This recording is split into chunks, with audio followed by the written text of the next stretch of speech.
Welcome to Paranormal Latte Podcast. I am your host, Dr. Kelly Renee Schutz. Sit back and relax with us. Grab yourself a really good drink.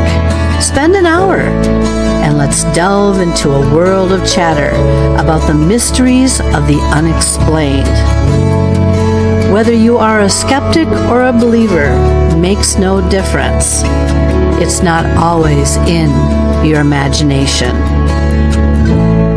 Enjoy your day. Now that was good.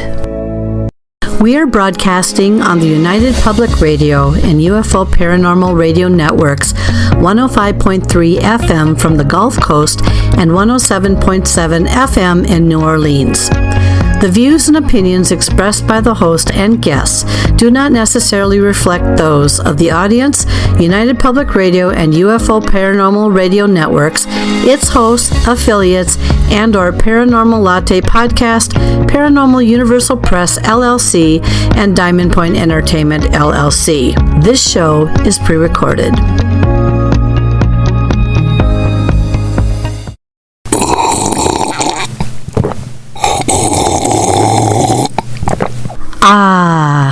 Now that was good.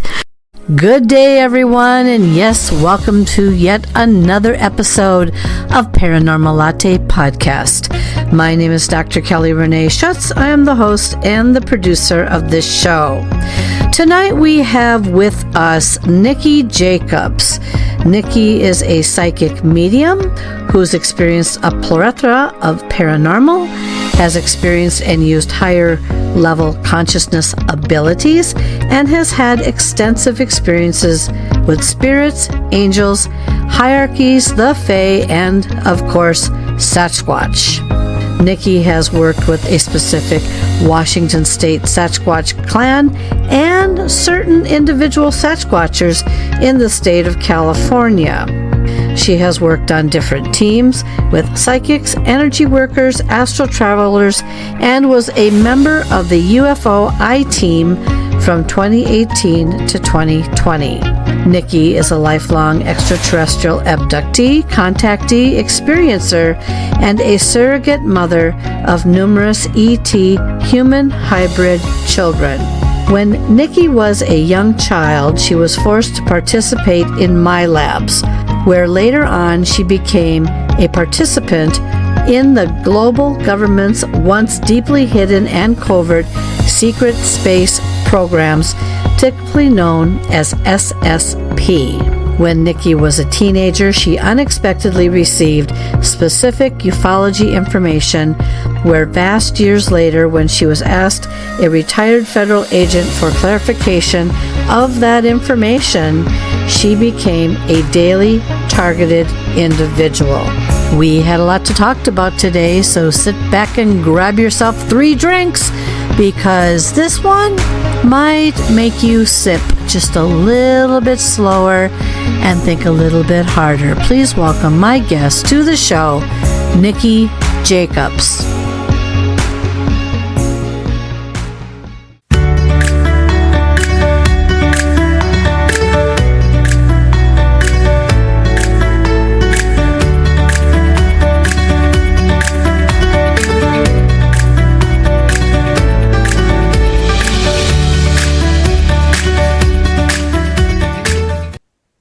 Well, hello, Nikki, and thank you so very much for being on the show today. Hi, thank you. I appreciate you offering and asking. Well, this is going to be an interesting discussion today because you have quite a biography when it comes to experiences, being a contactee, being an abductee, the whole 10 yards. So we're going to try to touch on as much as we can today, and if not, we'll just simply have you back.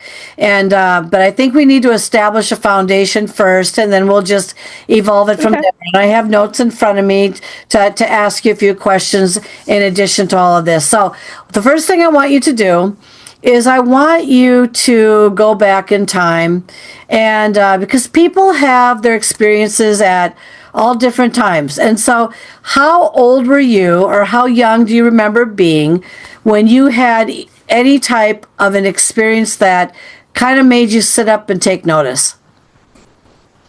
I was in a cradle. Very young. Didn't understand that. I understand it now, but hello, being a little kid in a cradle. Didn't understand why there were other people walking around my mom and my grandmother, or even my dad, because they looked normal. It wasn't until I was 4 years old and I was on an ET ship. Another incident of really realizing something was truly different was when I was about 10 years old and on a trip, driving trip cross country with my mom and her best friend from Washington State to New York. And saw all sorts of paranormal and touched the Liberty Bell and psychic visions of what it was like, and it was really intense. So yeah, very early age.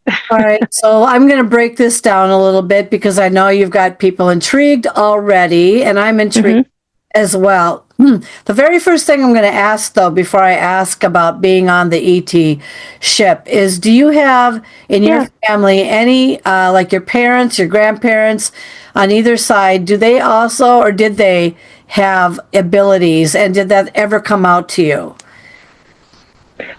My grandmother did, and the only time it ever came out, the first time it ever came out was when I think it was about somewhere between 5 and 6 years old, or 5 and 7. The time frame gets a little fuzzy for me. If I have to go in and look at dates, I will. But for years, but somewhere between 5 and 7 years old, my grandmother was blind, newly blind, in fact, due to health reasons, and we were on a third floor apartment building right outside of downtown Seattle, like literally a couple of blocks from downtown Seattle. Okay.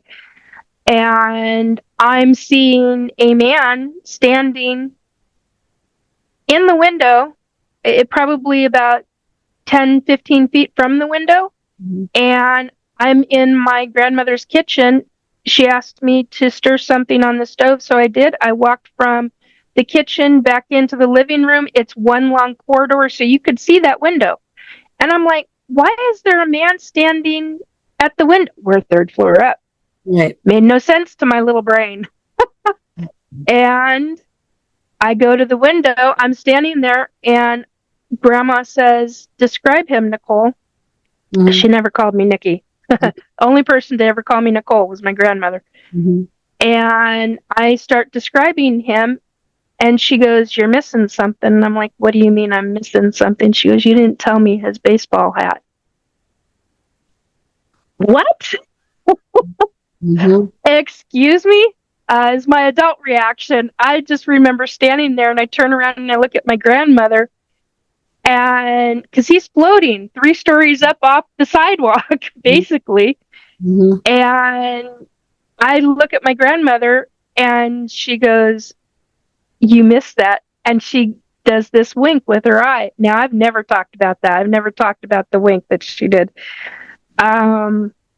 But yeah, that was when I knew my grandmother, and it had abilities. And it wasn't until, of course, moments later, she's like, "Shh, Nicole, we don't talk about those things because that will get us put into the crazy house, into the nut house." Well, this is in the 70s, early 70s. So,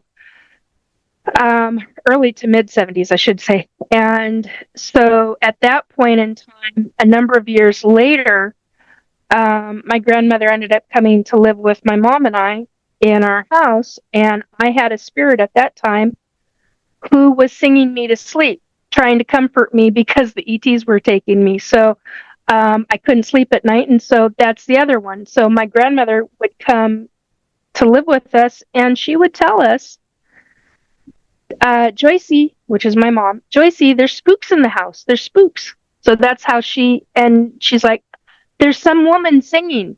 And it sounds like she's sitting in a rocking chair. Well, that's because she was sitting downstairs in a rocking chair, in her favorite rocking chair, rocking away, singing to herself and just enjoying listening to the kids, because that was what this spirit loved, was little kids, to be around little kids. So, and that's a story in itself. But anyway, so that's how I knew. That's interesting, because did she ever, your grandmother, right? Did she ever talk about, when you're a kid, and I understand this because I know in the 70s I was really young, and I was more curious about genealogy, and we didn't even talk about anything ghostly, although I did ask my grandmother once if the house that I felt there was something in there, if it was haunted, and of course, being Catholic as she was and stuff. But I found out a couple years ago through a cousin, when I inadvertently just brought up the topic, this is what I do now, and she told me that there was a discussion between my aunt and my grandmother, that they felt that people in the family had abilities, not, they're, going back. So did your grandmother ever talk to you at all about, yeah, my mom had it, or my nope. How about your mother? Did your mother have it? No. Matter of fact, she said she always wished she did, and I always said it skipped a generation. It did. But I have, the way my mother talked about my grandmother's mother, I often wondered, based on certain things. So my great grandmother went through a lot of not very good things. Let's put it that way. But the way my mom talked about her grandmother, ever since I've always wondered, and I can't ask because everybody in my family is now gone. Both my parents, all my great aunts and uncles, because they large family on that side of the family. So there's no one to ask. They're all on the other side, and I can ask them, but it's a bit different than talking face to face. So yeah, and a lot of times too, even if they were alive, they might deny it, or they might not be in a frame of mind, or they might be what I call logical minded people that are more skeptical than anything. And so yeah, it's so the way you describe this, by the way, it is from a trauma perspective, and it may, yes, very definitely probably skipped, or you got a set of genes that skipped your mother. Yeah. I have abilities that started to activate, when I was 3 years old. And the thing is that it was always you're crazy, you're nuts, don't talk about that, blah, blah, blah. What are you making up? Good imagination. I had the whole 10 yards thrown at me. But the thing is that I also came from a very skeptical type family that wanted to knock everything that that happened to a person. So you just kind of stayed quiet after a while. So even if you wanted to ask, chances are likely that unless they want to give anything, or maybe they have nothing to give. Trauma, by the way, if for those of you, this is actual research, I believe a lot of my occurrences might have been from trauma of my former relatives, or my great greats, or my great great relatives, because it can actually hang on. Literally, it can go back 7 to 14 generations. Now, I don't even have more than 2 or 3. I'm wondering what happened to the other 4 to 8 or whatever generation. So and I know they went through a lot of trauma back then, but it just depends on where they lived and what was happening to them and all that. And then somehow it just seems to, I don't know, it just, you get it and it opens up a path. So when you were in school, I'm curious, when you're in grade school going forward, to 12th grade or whatever, did you know things about the teachers, the students you were with, people around you? Were you picking up on things during that time? Yes, but I wasn't understanding what I was getting. I just thought everybody had that ability, and so when I said something, somebody else, like a teacher or a helper in the classroom or one of the other parents in the classroom, uh, they're like, "What did she just say?" And you get that kind of a look, but they don't say anything about it. This is the 1970s. Heck, That's even right. in the 1980s, that was not even discussed. And then with my grandmother giving me that, I mean, and it was very difficult because you have a grandmother who's telling you, we don't talk about these things. Then you have a situation to where I come from a background of a lot of trauma. Mm-hmm. You between my parents and then between my mom and my stepdad, he was awesome to my mom, but because he was in a certain war, Mm-hmm. um, he ended up disappearing and became the missing man. But he was doing that to protect the family so that he didn't come back to the family and end up hurting us. Mm-hmm. And so he disappeared. And so and then you've got different abuse situations in childhood, you've got different scenarios as a teenager, blah, blah, blah, blah. It's just, that's life. That's just how life is. Uh, and I'm very fortunate and very blessed to have the mother that I had. Um, and I'm very thankful for her because she was very open minded. And a lot of the other family were very closed minded. And yet, at the same time, they weren't, because they had open ended conversations. My great aunts and uncles would have conversations around me when we were camping. We were a family who camped everywhere in Washington, all over Washington. Mm-hmm. And so you learned. I was very fortunate to have the family that I have. And I go through the grieving times because, hello, I miss them. Mm-hmm. Even as a psychic medium, and even if they come in and they're like, "Hey, how you doing, Nikki? Just coming in to check in on you." And I mean, sometimes I get that. Sometimes I'll just get a wave, and that's it, and off they go again. Mm-hmm. So, but it's different than actually face to face, physically face to face talking with somebody. Mm-hmm. But you still go through the grieving process, and you still go through the grieving process of whatever trauma you've been through. It's how you cope and deal. It's how you learn to deal with it. And that's not so easy sometimes. But No. even as a psychic medium, you got to understand this is part of the process, this is part of life. So Well, it's just how it is. Well, but that's very true. And a lot of us are, I'm going to use the word helpless. When you're in high school, anything from sixth grade, excuse me, to 12th grade, sometimes you're Mm-hmm. helpless. Sometimes you just can't if you're in a bad, tormenting Yeah. situation in your home, you may want to wish you could run away. And there are people that do run away. But the thing is that they have no money, they have no place to go, they have Yeah. no shelter, they have no food, and the thing is, it can be very, very difficult. So you have to Yeah. live within this grief and this torment. Yeah. And a lot of times, many of us hold that inside that go with that. You brought up one interesting thing here that I want to touch base back on, just the fact that you live in the Washington area.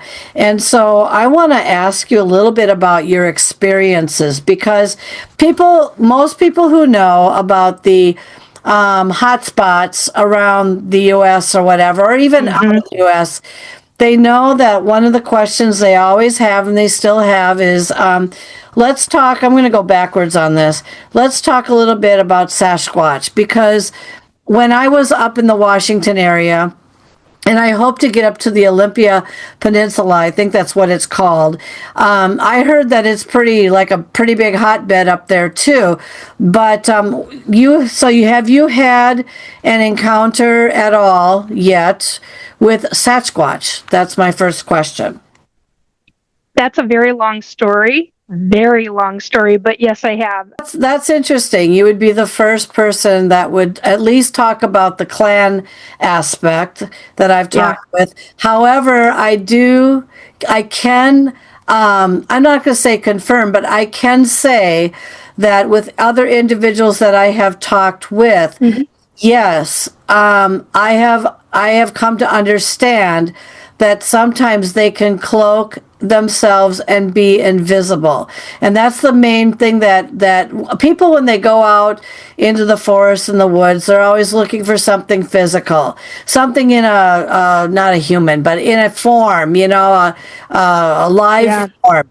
And they don't always realize that sometimes there's things that are there that they cannot see. And so I have talked with a gentleman who literally was standing right next to one, literally, and someone saw it through their scope or their camera or something that of some sort. Device, and they saw the fact that he was literally there was an outline literally to this, and he goes, I do smell something, and they said you might want to just kind of casually walk away from that because you're standing right next to one. So I can tell you and everybody that their being invisible can happen. Now, my question to you, though, of course, is because all over the United States, including in Minnesota, there are different species and there are different types. So I guess people would be curious to know,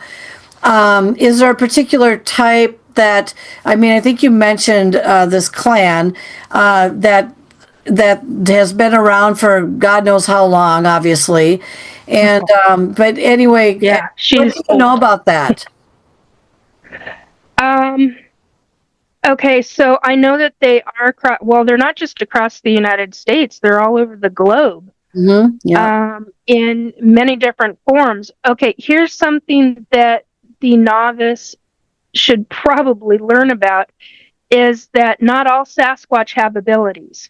Okay, you get a rogue Sasquatch that may have abilities that has been evicted from their clan for whatever reason. You may get a Sasquatch who is a rogue because of behavior issues that has no capabilities of any kind. Like ability. So certain Sasquatch clans will teach, if they know it, they will teach their children from very, very young the abilities that they have, that they've been blessed with. And that can go across the country. Then you've got the kind of people refer to as, I was going to say dogmen, that's not what I meant. Florida, the skunk ape. That is not technically a Sasquatch. That's a different, so there are different kind of entities, different kind of beings that get recognized sometimes as a Sasquatch because it's a big hairy man. So you get different levels of that. Most are not above ground. Many are below ground because caves, mine shafts, things of that nature are all over this planet, all over the United States. And so, and some of them can open portals. I've had portals opened in my own home. Sitting next to a fireplace that is not active, but during the winter time, where you've got, say, a house that is, maybe 74, 75 degrees, and all of a sudden, you have a portal that is about 8-9 feet tall, and you're feeling mountain snow. You're smelling mountain snow. You're feeling the ice coldness, and you're like, and then you're smelling Sasquatch. Now, Sasquatch can smell anything from like pine boughs, which is what I've smelled, all the way to fecal matter. Yeah. Because they're not washing. Yeah. So, or dog smell or garbage smell. I mean, it just depends on what they are either around physically or what they want you to believe that they smell like. Yeah. So there are so many different levels of this. They can even go down into, depending upon the Sasquatch clan and what they've taught them, they can even go down into orbs about yay big. Mm-hmm. And that is a mind bender to me. Mm-hmm. I didn't grasp that concept until end of 2019, beginning of 2020, and it blew my mind. Mm-hmm. I'm like, wait a minute. They can do what the ETs do. They can go down into an orb. How? Mm-hmm. Well, it's a specific kind of frequency and energy. So anyway, I'm babbling on a little too long, but anyway, there's the info. Yeah, no, that's I'm glad you mentioned that, because in Minnesota, up north, there is reports, of course, of Sasquatch on occasion, but along that accompanies that, people have seen blue orbs, and they usually see them over a marsh-like area where people would not necessarily stand into a marsh because you would sink like quicksand and you could probably never get out and you would die. But a Sasquatch has a tendency to somehow, I don't want to say hide in the marsh or be disguised by it, but people for the longest time were wondering if there was an association between these blue orbs and also the Sasquatches that were also being seen at the same time. Now, if the blue orb is technically a Sasquatch and not a UFO or otherworldly presence or energy that's somehow monitoring them or following them or whatever, and it's all one of the same, then that's very interesting that you bring that up. Now, there is a situation I heard about where, and I can't remember, someone told the story. They told it of a lot of times Sasquatches do like to hang out around lakes as well, and especially in wooded areas. And there was a water source. Right, water source. And there was a Sasquatch on the edge of the lake once, and it felt trapped because there were a bunch of hunters in the area, and it felt trapped, so it started to scream out. And then the guy reported, one of them reported, that he saw out of nowhere this big, huge orb, literally, I don't think it was a craft, I think it was some kind of a huge orb that literally lifted the Sasquatch out of there and brought it to another location, so it felt like it wasn't so trapped, and all that. And I know, too, that from what I understand, especially in the Washington area, that for the loggers, if they're taking down trees and they're pushing out, Sasquatches or whatever, and that it pushes them, in another direction, that if the loggers or the truckers see the Sasquatches in any what way, they are to keep their mouths shut, because what happens is, if the government learns of this, then they rope off or somehow they acquire that area, and then they don't allow anybody in there to do any kind of searching or anything, because now it's owned by the government. So there's a lot of things that go along with that. That's very interesting, though. Have you ever physically, literally seen a physical Sasquatch? Yes. During the time that I was being spoken to when I was up there, when I was told, welcome home. Yeah, I have.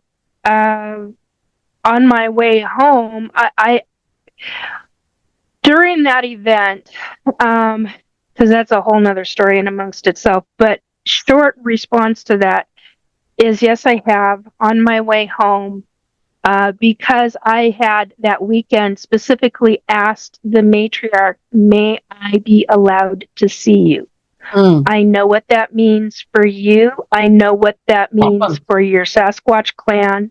Mm. I don't know how. I don't know how you would want to do it. But since you are keeping an extremely close eye on me, because I had asked them to keep my feet on the ground and not be abducted that specific weekend, and they did. They followed through with that promise. On my way home, driving past, I literally saw a Sasquatch. The driver that I was with did not, because we were literally on a mountain curve, and I went, holy, oh my. Mm-hmm. And the driver was like, are you okay? And I'm like, I just saw, and then I cut it off and I went, something. Mm-hmm. Mm-hmm. And I know exactly what I saw. And she was beautiful. And she was in this complete rock quarry area, but it was completely flat. It was up on an incline. Mm-hmm. And she had to have been about, I want to say 9 feet tall, Mm-hmm. based on the distance, and I would love to go back to that spot and map out, tape measure it out Mm-hmm. and say, okay, so she was this far away from the vehicle on this platform area where all these rocks. I want to figure out how tall she was according to. I don't know how to do that without having. I mean, you're dealing with all kinds of scientific stuff that I would love to have that figured out, because it's something that's just. But that takes a great deal of effort. So. Well, because it's on such a dangerous spot in the road. yeah, So, and sometimes, by the way, it's purposeful too. I mean, they may, yes. I don't know how intelligent, obviously they're very intelligent or very observant themselves, but they're not going to put themselves in a position where No. if there's a chance that someone's going to come back and want to comb that area a little bit more, make it more difficult to be able to do that. And I do know people that have actually collected hair samples from Sasquatch. They've had them analyzed, and their results claimed that the hair sample didn't match anything human in, or even animal in any what way. It very interesting. So, but Dr. Melba Ketchum has done studies. So she's one to look into, because she's actually done the genome sequence. Oh, interesting. What did she ever find out what she found out? It is the female genome. Don't remember all of it. There's a couple of folks who have interviewed her that I would highly recommend. I'll have to give that information to you off the show. But yeah, Dr. Melba Ketchum, the stuff that she figured out, she took it straight down to the genome and had a hard time finding somebody that would do the science, the proper science, and figure it out. But yeah, look into her, Dr. Melba Ketchum. Dr. Melba Ketchum. I'll write it down here. Yeah. Well, I've heard of especially like you talk about protecting. Yeah. I just recall the interview I had. Oh, I must have talked with this person three years ago or whatever. And they can be quite, so protecting, quite nasty. Yeah. And bite or whatever. Now, when you're looking at these things, do they look like a little human with wings? Is that what they look like? Sort of. I don't know if you'd... Well, in some ways, yeah. They're humanistic. Mm-hmm. But they're not...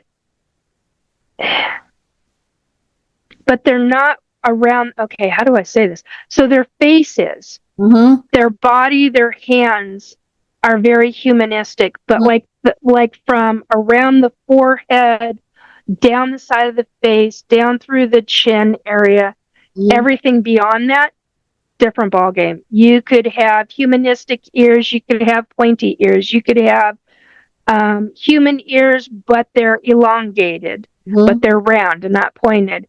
You could have no ears. You could have tiny wings, too large wings.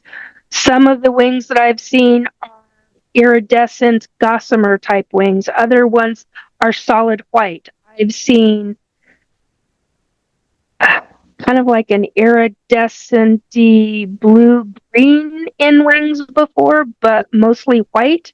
I don't know. That leads me into asking questions of the other side. Does that mean that that specific fairy is something specific in their field? You know, so because some of the ETs are like that. So I'm like, oh, this is mind bender. Yeah. Speaking of ETs, that's where I'm going next.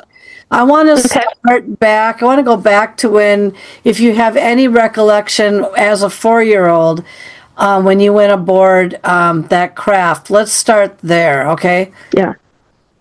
Okay. The memory that I have retained all my life, but right around 10 years old, I started shoving it down because it was just a memory. And then I started thinking of it as a dream. And it was never a dream. It was always a full-on hardcore memory. Physical reaction, the whole kit and caboodle that goes with it. So 4 years old, I do not know how I was abducted. I don't have memory of that yet. I have not done hypnosis regression. For my own sake, I probably will never do that. I have no problem with hypnosis regression for other people. For me, it's a no-go for other reasons that will come later in my life that I already know about. That said, the memory that I held on to all my life is a memory that fully hit me very hard in 2018, 2019.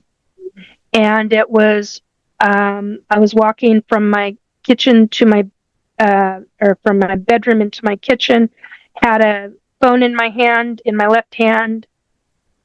My right hand had a tumbler of iced tea, and my phone, I came across a image of what we now know as the Butterfly Nebula. And it was from NASA. It was an image from NASA from their James Webb telescope. And I saw that, and my knees buckled.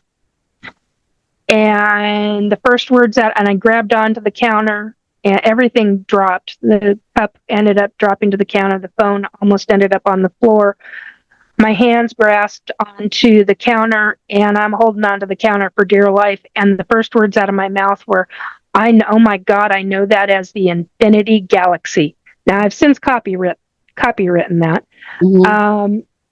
But and the memory just started flooding back, that whole scene of me standing in front of on board a ship in front of one of their windows.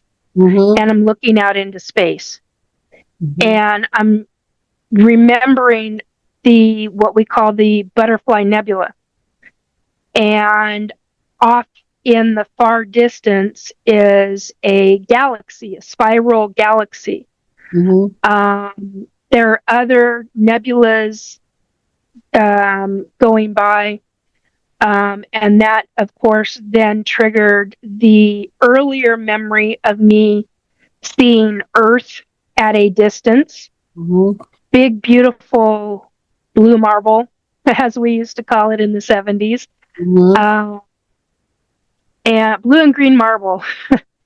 And that was when we were leaving Earth. And that's more of, it's a strong memory, but it's also a vague memory because it's so far distant. But what I remember the most is the Infinity Galaxy, the Butterfly Nebula, the Spiral, and some of these other nebula that we were leaving, and we were going back to Earth. But what I also remember is I had put my hand up on the window because I was like, wait a minute, I'm not seeing a reflection behind me. Why am I not it should be glass, I'm, as a little kid, I'm like looking at this thing going, that's black. Why? I'm looking at this left to right and up and down, and there's literally nothing there but the blackness of space. And I remember thinking, why is there no reflection? There's always reflection in glass. So I put my hand up, and here's my little 4-year-old fat hand on this, and I'm pushing at a barrier. And then all of a sudden this bzzz, and this blue light shows up right around my fingers, all the way around. And so you have this expanse of black space. You've got the nebulas in the background, and I'm looking at my hand and hearing this bzzz, and then I'm being told telepathically, remove your hand. Why? And I'm verbally asking why, because that's not a window, that's a barrier. And I'm like, well, what's a barrier? Yeah. I'm 4 years old. What the heck is a barrier, And basically it was an energy barrier, and it was and you weren't supposed to ever touch it. But I found out when you do, all the little blue light shows up around your hand. Big no. Interesting. Yeah. But did you ever, now, I'm trying to wrap my head around this. I mean, I know you're 4, and I know that when I was 3, I have very few memories, but I know that there are certain things I do remember, maybe even as early as 2 years old. But did you not wonder what the heck you're doing in this craft, or how you got there, or what this thing was that was kind of talking to you? I think that had come beforehand, before this situation, because I ended up. It's funny because there are aspects of this memory that to this day I'm still terrified to remember. In 2019, when I remembered this, 2018, 2019, whichever year it was, I basically had I had a situation to where anytime I turned around from that platform, from the window, because I was up on a platform that wasn't actually originally there. That's a whole nother subject about real ET ships that are metamorphing ships, and they're conscious living metal. That's a whole nother discussion. Wow. But I ended up on that ship with an adult who was about 22 at the time, somewhere between 19 and 22. And that person I ended up meeting in 2018, and ended up on a paranormal team with him. He was in charge of the team. And it wasn't until the last year or so that I have learned to semi-forgive him, because he turned into somebody that everybody else loved and thought was just hunky-dory, and that's not my situation with them in 2019. So I had a lot of work to do on that, but I realized in the last year and a half that adult abductees, when they are being required by ETs to handle the children, They're under orders too. And so as the 4-year-old kid, you don't necessarily idolize adults, but they're the adults. And they're the ones that are in charge, and they're human. They don't look like these other people. And that's how you thought of them, as these are other people. These are not beings. These are not monsters. These are other people. And so there's a whole cycle to that. So when I was just fascinated by where we walked and how we were communicating in our minds instead of being verbal. It was essentially insisted upon us that we speak telepathically instead of verbally. So you learn very early on to do that. And like I said earlier, not all I think I said earlier, not all ETs are telepathic. Not all ETs have abilities. So this group that was doing the abduction of us definitely did. And so I was a little kid. Here's an example. I was a little kid, 4 or 5 years old, asking too many questions and running around, and they needed to corral me. So what did they do? They had me sit my rear end down on the ground and have my legs cross-legged with an ET leg right up in between my legs, so that and then wrap my hands not around the ET's leg, on his leg or anything like that, but so that I wasn't up walking around and that they could continue doing business. And that's how I learned about the quote unquote splicing, at what I call the splicing and dicing, and learned some of the information about the genetic stuff. And some of that I don't have the memories of exactly how they do it, but I was going to say standing, but I was sitting on my butt watching him do it, and he's talking about telling me exactly what he's doing. Interesting. It's fascinating. I mean, the whole thing. So have they contacted you? So this happened when you were young. So that was 4 or 5 years old. Yeah. So throughout your years now, going forward, how often did they, I'm going to say, re-abduct you or revisit you? Or have you ever seen them show up in your bedroom? Or any place like that? What was that like?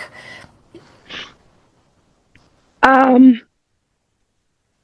have no memories. On one hand, I want to say I have no memories from, and it's not true, but that's how I feel. Because on one hand, I basically lived my life, and I have since learned how they manipulate the mind, the human, how specific races of ET can manipulate the human mind in such a specific way to where they can put us into where we are thinking we are in a dream state, when in fact we are not. We are fully conscious and awake, but they maneuver the brain in such a specific way that it appears to our consciousness that we're actually in a dream, and we're not. That is very, very frustrating to me, but that's one of the things that I wanted to say about that, because that is how many abductions occur. I also call us mindless little automatons, because there have been times when I have woken up, and this is kind of getting around the long way to answer your question, but there have been times when I have woken up, I've gone to bed in my PJs and have woken up, for example, in 2021, I think it was, on vacation, I woke up in a forest. And what woke me up was the fact of the crunching of the twigs and branches under our feet. And I was with a group of other humans, and we were surrounded between 7 and 9. 7. Mm-hmm. Yeah, 7 of us, or 7 ET, 7 tall, what I call tall gray whites. 7-foot tall gray whites. And basically they're so pasty gray that, that from a distance they look like they're white. Mm-hmm. And we're completely surrounded, and I'm screaming in my head to tell everybody to wake up because they can all hear me.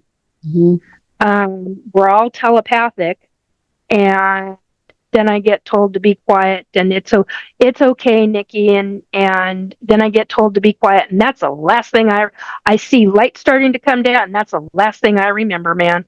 And I'm like, son of a diddly. So Yeah. I was not a happy camper over that. I was really rather PO'd. And that's when I call us mindless little automatons, because they have us, they control the brain to where they can tell us exactly what we're to do.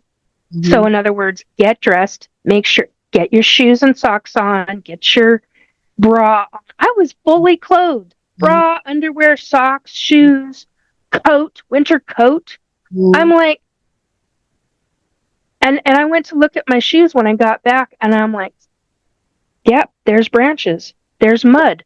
There should not have been anything on those shoes. When I went to bed, I had been walking on gravel. I had been walking on, I can't think of what it's called. It's little pieces of wood, bark. Thank you. Yeah. And so there should not have been like any debris at all underneath your shoes. Nothing. And what I was literally seeing was little green pieces, like from evergreen fir, like fir tree. Yeah. And I'm like, there should not have been a single thing in the treads of my shoes. There should not have been mud on my shoes. Nothing. Well, as we, and one more question about that, and then we'll go into a wrap up, and we'll have to have you back, because there's a lot more to her life story than meets the eye, and we're just really getting started here. So people are probably going to wonder, what exactly did they want of you? What exactly? Why are they still your genetics? Is that what you're talking about? Yes. Yeah, they're okay. So here's something that I have since learned, because I've gone through all the different stages of emotions with this. Everything from incredible anger and rage to absolute crying and tears and why me, and oh my God, I can't believe this is happening, and this is really real. So I have since found out that I've got a soul contract, that I've had a soul contract for specifically my genetics. Okay. So I'm the surrogate mother to over 30 hybrid children. Good Lord. Still a mind bender for me to even think about, let alone say. I have a real hard time even believing that, but I know it. I've seen it. I've seen I don't remember every single one of my kids, but I do remember certain ones. And certain ones are in contact with me, which is, I have been, in the last 2 years, I've been told how really rare that is. I did not know, no idea. And so for me, it's genetics. Because I've always said that I've been abducted by 3 different groups of ET. I now understand why I say that. The first group did not stick with me. I do not have any idea why, which is totally fine by me. They can go away. They were very scary looking. The others is genetic, and the third round deals with a whole different gambit, which we could get into much later on down. Mm. And that gets into some very nasty stuff. So, to say the least. But the ones that from 4 years old, or actually I have been consistently told by other psychics, both friends and strangers, that I have been abducted while my mother was pregnant with me. Okay. Okay. So this, and I have been told that my grandmother was, that my mom was, that I was.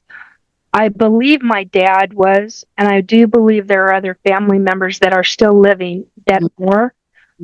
That's not going to go over well. Yeah. But, yeah, so, but for me, it's genetics. Yeah, they're following a line, and the genetics to help, from what I understand, keep their own populations from going into a demise. Yep. So we will have to have you back. Well, it's not just it's not just one or two or even three races of ET that are trying to do that. There's a number of them, and I did not know that until 2020. So yeah, it gets pretty incredible. Yeah. Well, and of course, a lot of us, many that are listening to this show right now, are probably wondering and scratching their heads on things. And tell everybody in the meantime, though, how they can get a hold of you, if they want to talk with you, if they want to, or what kinds of questions you would welcome. Give people an idea of how they can get a hold of you. I can be reached via email, restore belief 2022 at gmail.com. I am also available on Facebook, and it's facebook.com / and then Nikki, Nikki, dot Jacobs, Jacobs, .376. That's my main page. I am very specific. I do not have a lot of people on my Facebook page, but a lot of people follow me, which is totally fine to do. And I've got a psychic medium page that I post publicly a lot of things. So those are, the YouTube page is Restore Belief with Nikki. I believe it's at Restore Belief with Nikki, and then some numbers. I think it's like 6962 or something like that. But Restore Belief with Nikki is my YouTube channel. Thank you for watching and listening to Paranormal Latte Podcast. We have been broadcasting on the United Public Radio and UFO Paranormal Radio Networks, 105.3 FM from the Gulf Coast and 107.7 FM in New Orleans, as well as several listening platforms. The content, music, and creative sound effects as heard on Paranormal Latte Podcast are copyrighted and licensed commercially to Dr. Kelly Renee Schutz. Please do not reproduce in any manner without the express permission of Dr. Kelly Renee Schutz, Diamond Point Entertainment, LLC, Paranormal Universal Press, LLC, Paranormal Latte Podcast, and or any affiliated networks such as the United Public Radio and UFO Paranormal Networks. The opinions and information expressed by the guests, hosts, and sources as heard and seen on the Paranormal Latte Podcast are not necessarily those of Diamond Point Entertainment, LLC, Paranormal Universal Press, LLC, Paranormal Latte Podcast, and the United Public Radio and UFO Paranormal Networks, as well as their producers. Although the content of the shows may be interesting, the information and opinions within are deemed for entertainment purposes only. Subscribe to continue your enjoyment and interest, and thank you for making Paranormal Latte Podcast part of your day. Now that was good.